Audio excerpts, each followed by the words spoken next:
ये शरीर मरने के बाद 5 तत्व से बना है और 5 में विलीन हो जाता है। अग्नि अग्नि में मिल जाती है, जल जल में मिल जाता है, मिट्टी की शरीर मिट्टी में मिल जाती है। और 5 तत्व पर कबीरदास जी ने एक भजन बड़ी सुंदर तरीका से इन्होंने इसका बोल दिया है। भैली पुराण रे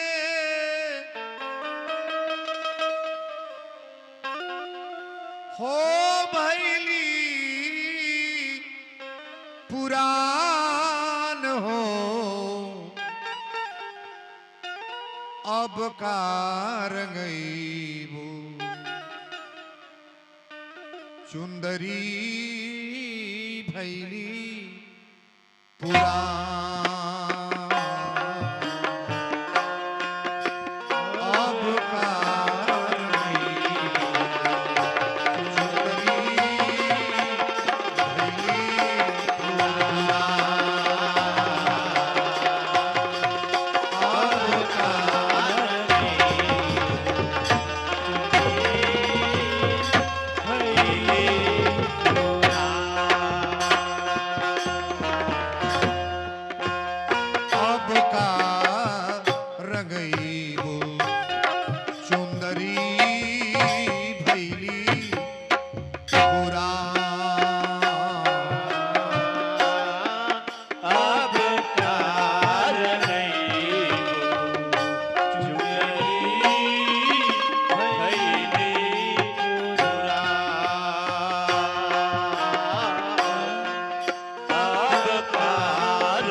चुनरिया 5 ही रंग, 5 ही रंग, 5 ही रंग के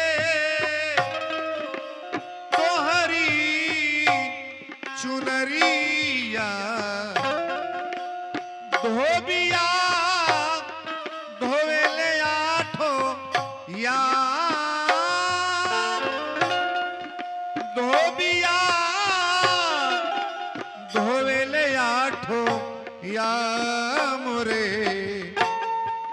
अब का रंगईबो चुंदरी भैली पुरा।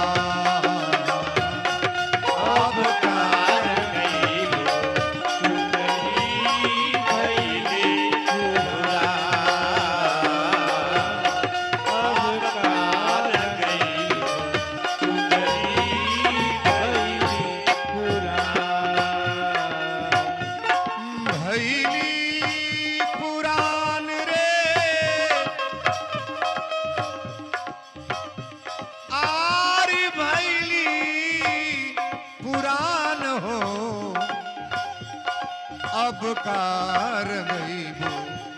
चुंदरी भैली पुरा।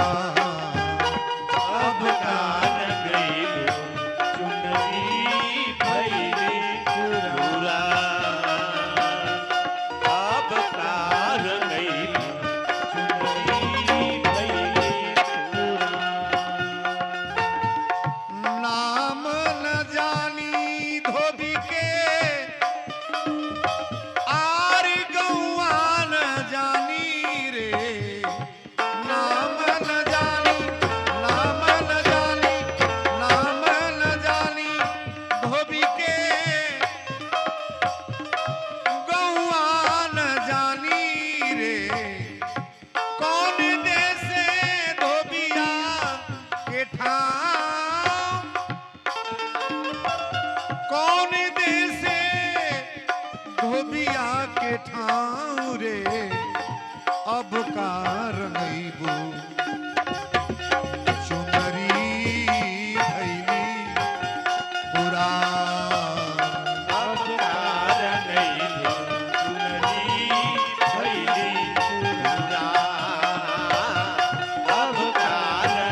पुराण। अब कार गई चुनरी भैली पुराण।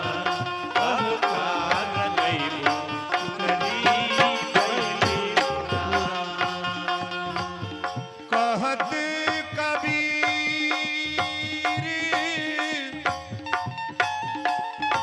सुनो रे मन मूर्ख। कहत कबीर